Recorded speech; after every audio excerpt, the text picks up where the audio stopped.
kanila. Akala ko ba ang Pilipinas? Nasaan ang prinsipe o nasaan ang salita? Bayan ko bumangon na, sobra na.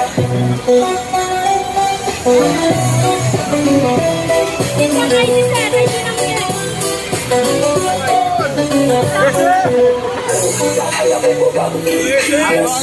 Nasaan ang prinsipyo? Nasaan ang salita? Bayan ko bumangon na, sobra na. Sa Kongreso, tupag sa bola ng bayan. Mga unang tito, pero kung sa langang lakbayan, walang batas sa tunay. Para sa bayan, walang pakian ng sariling interes. Ang ilang laki, unang pagpagod na may malasakit. Para sa dapat iwan.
Okay na!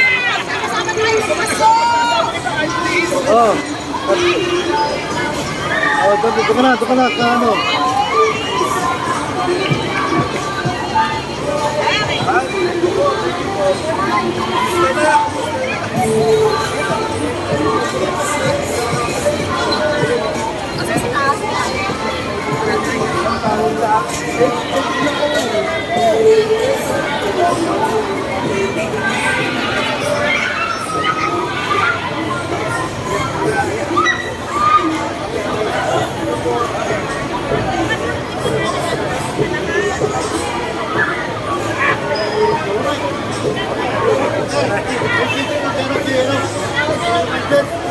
Salmo 109. Mamatay na sa agad. Pagbigay sa mga.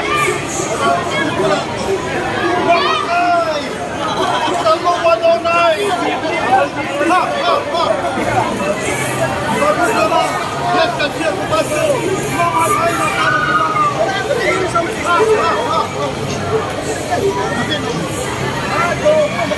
Hai ka, hai. Kailangan ng jacket mo. Lagi mo, isang pesos guys. Ang kaya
Patry. Patry. Meron ako, meron ako sticker na dito.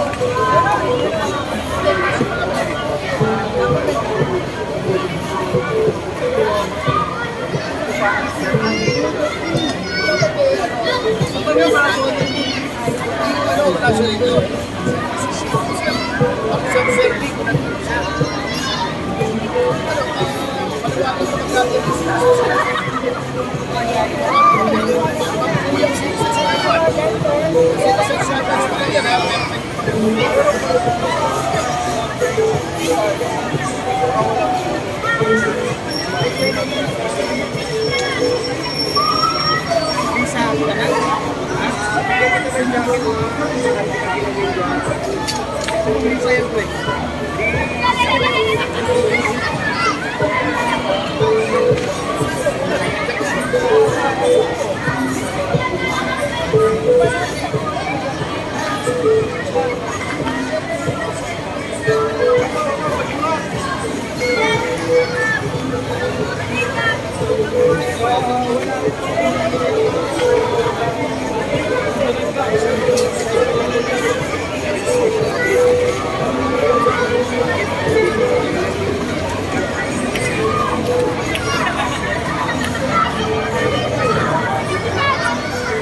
Siguro mapasok silent lang.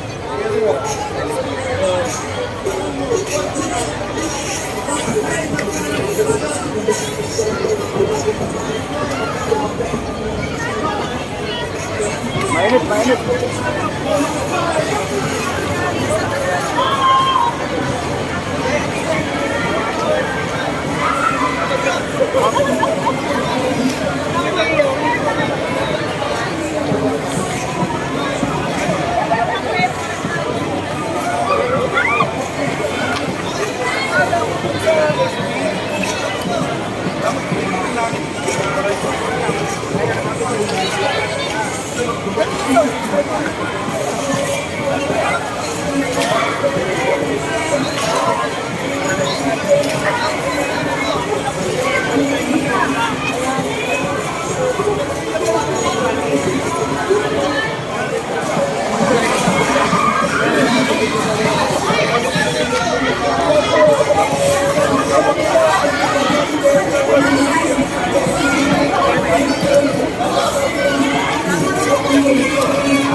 Ano po inyong masasabi dyan? Nako, hindi lamang yan ang paglilihis na ginagawa nila.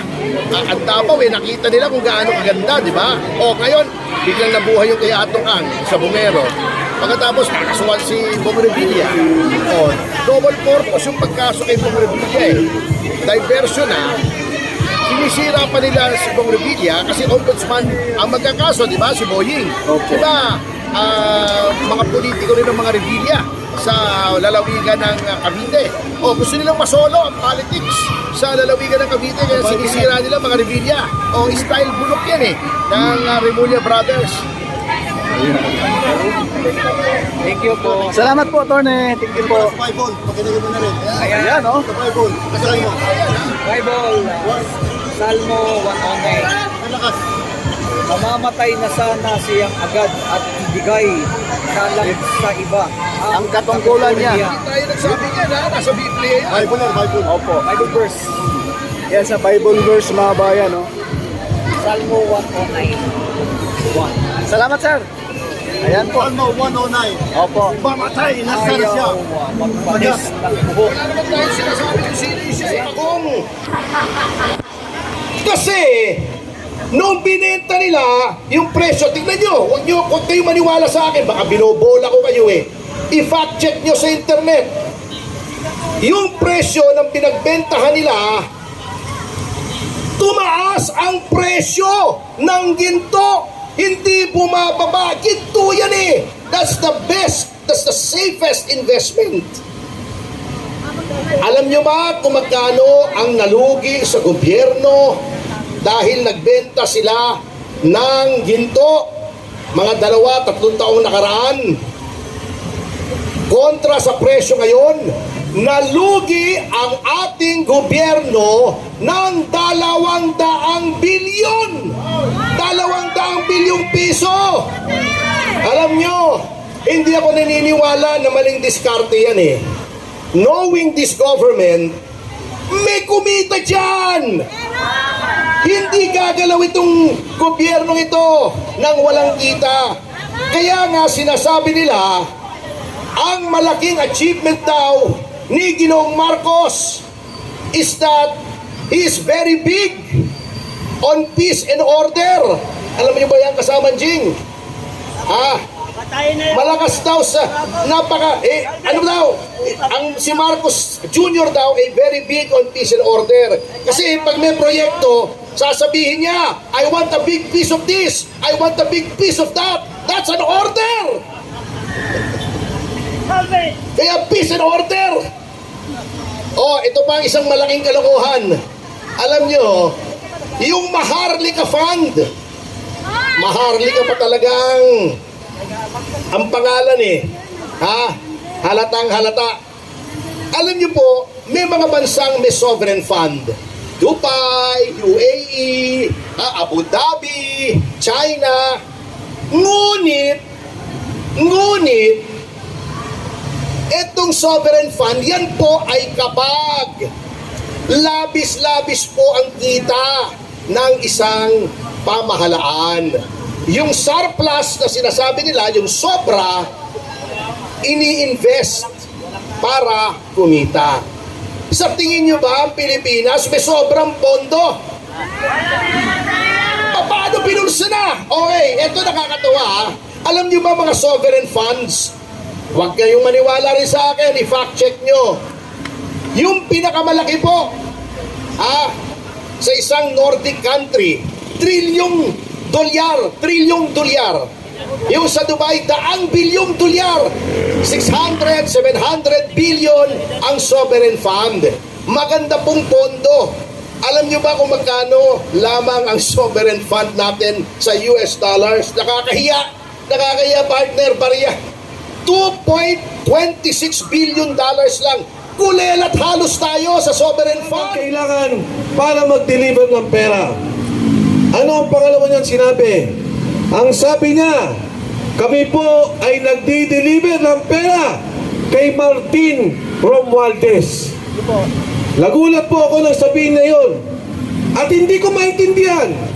Dahil ang sabi sa akin ni Sergeant Contesa, inaakyat po namin ang mga maleta sa bahay ni Saldico sa may Horizon at pinababa muli namin.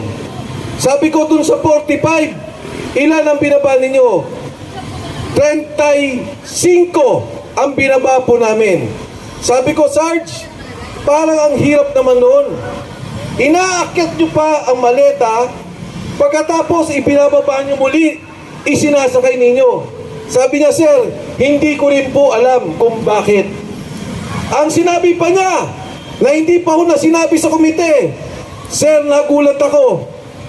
Yung Department of Health, pinihinto nila, zero budget, dahil ayaw daw makisama nung departamento, nung kalihim ng Department of Health. Pero matapos po nun, nung nag-usap-usap sila, Muling ibinalik ang pondo at dinagdagan pa